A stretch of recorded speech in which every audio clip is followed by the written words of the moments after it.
generations. And but who knows? With the line already operating, my suspicion is that later on they also will redevelop. They will also redevelop and go into maybe they can combine and do a mall or whatever in that area. The fair. Fair. Ah.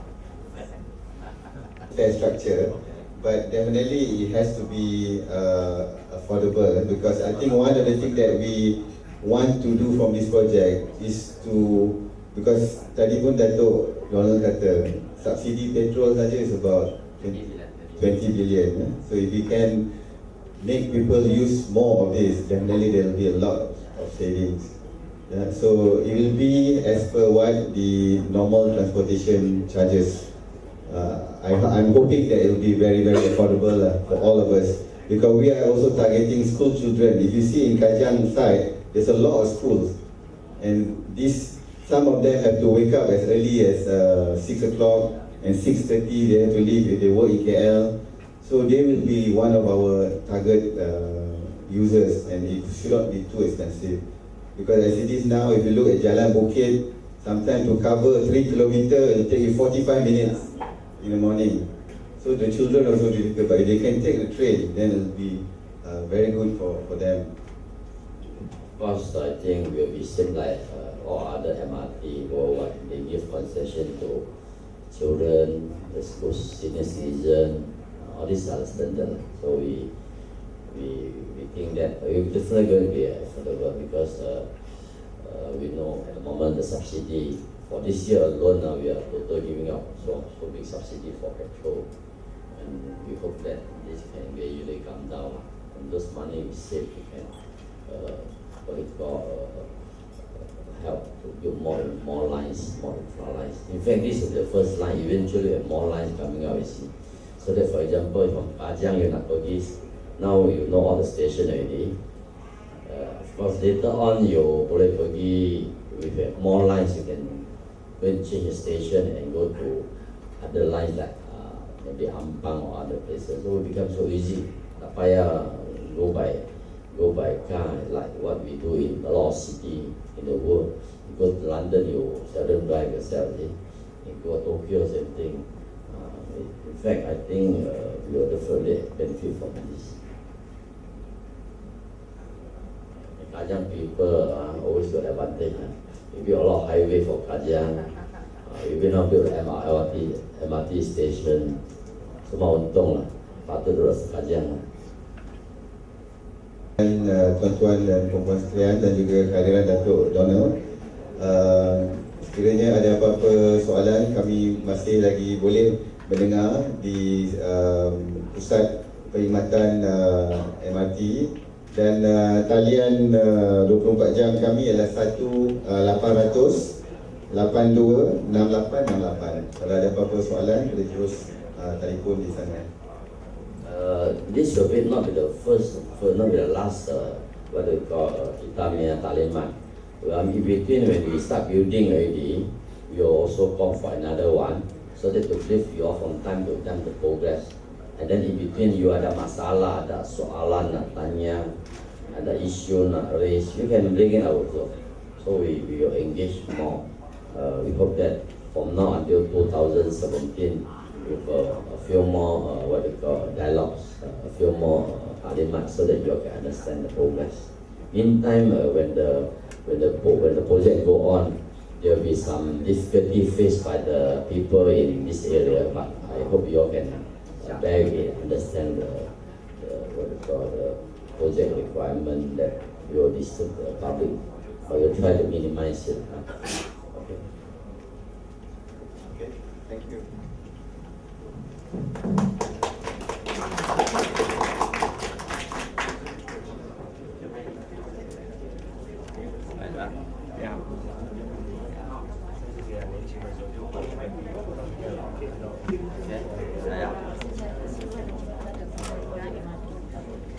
Memang seperti yang saya katakan tadi, Malaysia ini layaknya kita begitu ramai sampai 70% turut di urban dan suburban.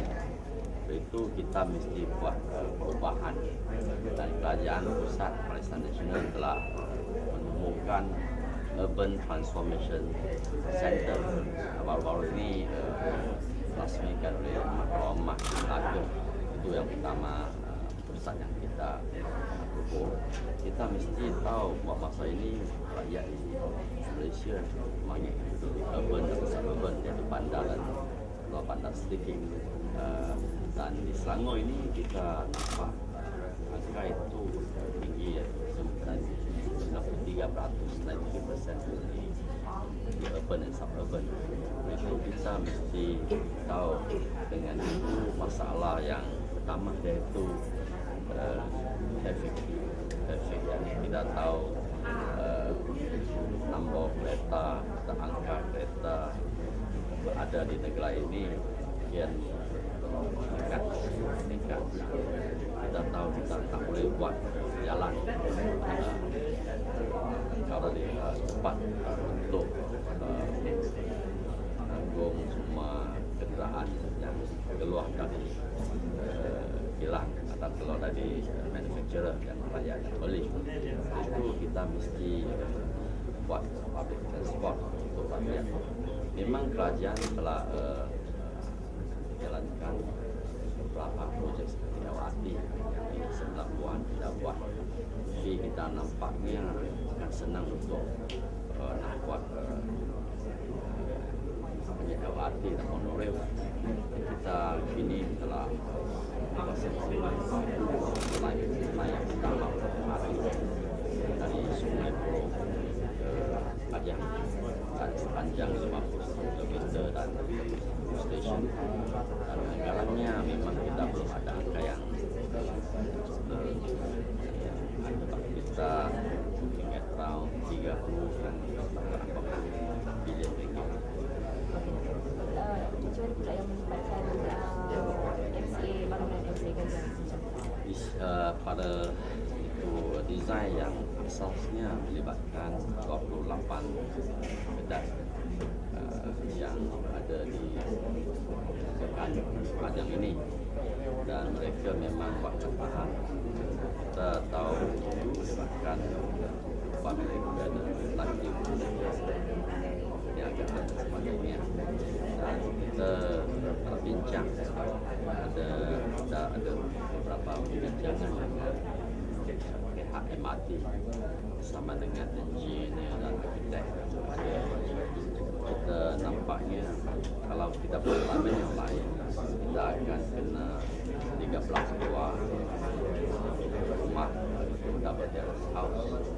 Kita nampaknya esensi kita sebagai parti politik dan parti politik kita untuk rakyat nasib supaya kita memang ada bincang isu ini. Kita memang akan cari tempat yang lain, kita ada 2-3 plan untuk cari tempat yang lain. Kita akan beritahu.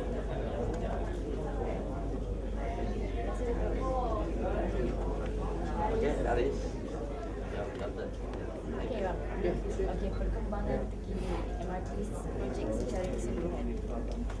Projek keseluruhan bagus, bagus. Kita dari segi laluan kita telah award semua viaduct kecuali V8.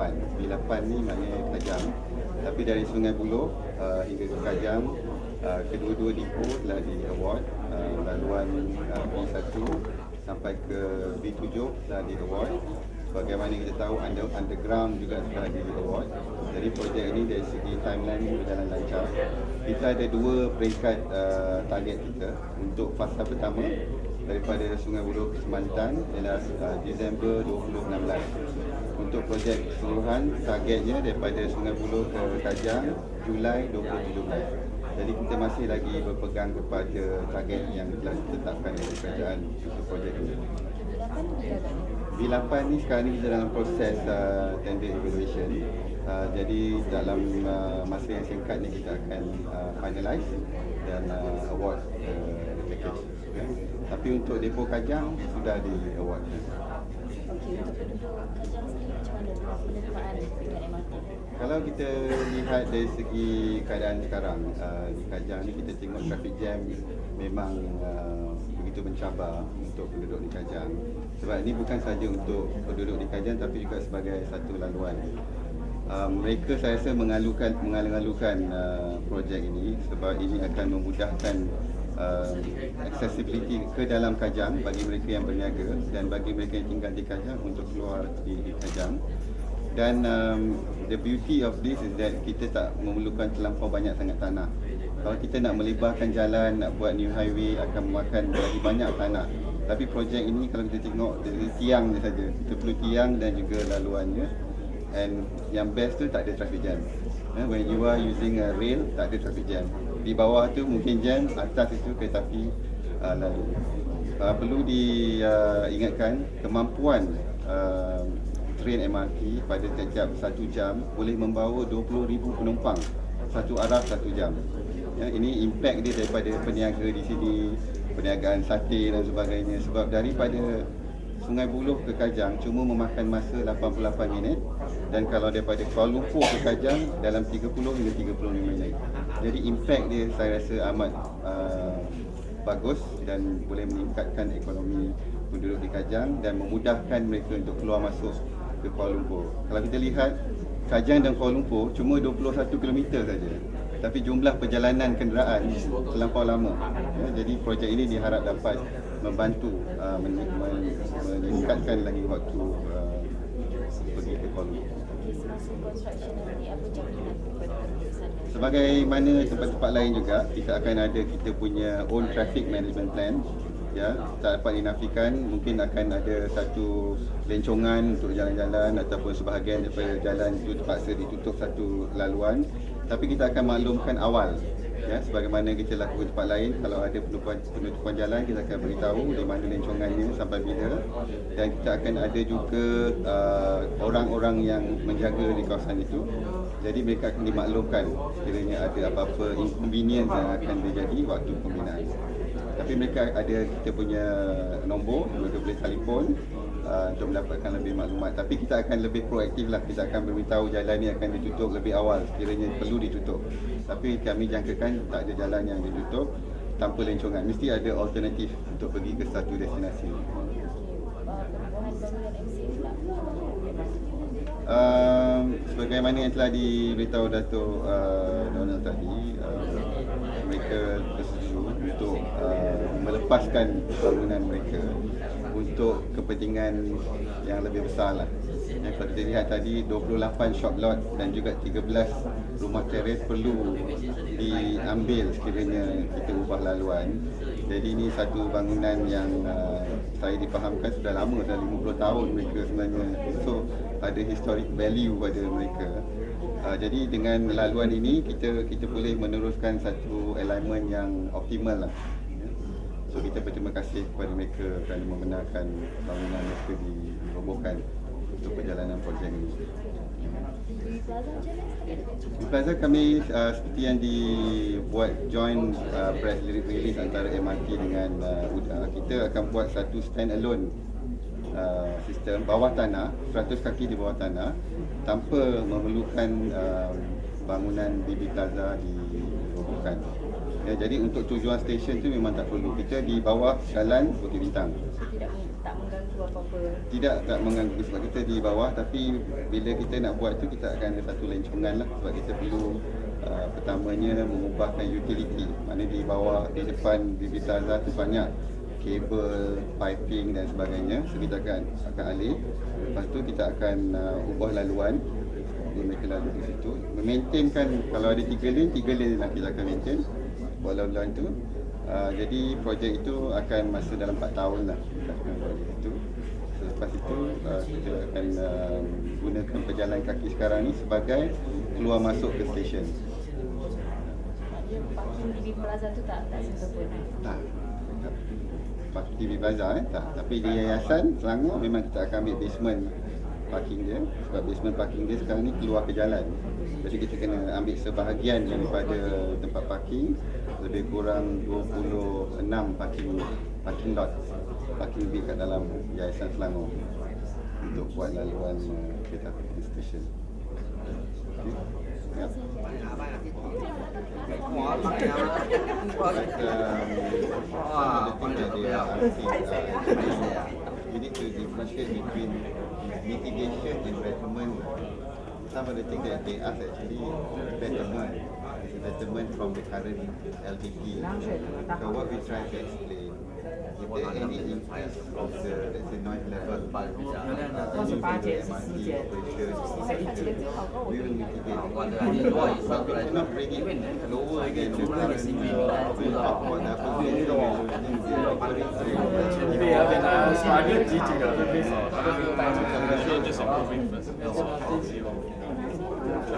Signal lu. That's why we said with our noise barrier, the choice of train, the track design that we have chosen where it's a one continuous, that you know that the decline is another, because it's an electric train. So we've shown them. I just so hope is that, and so is the LRT. no, it's different.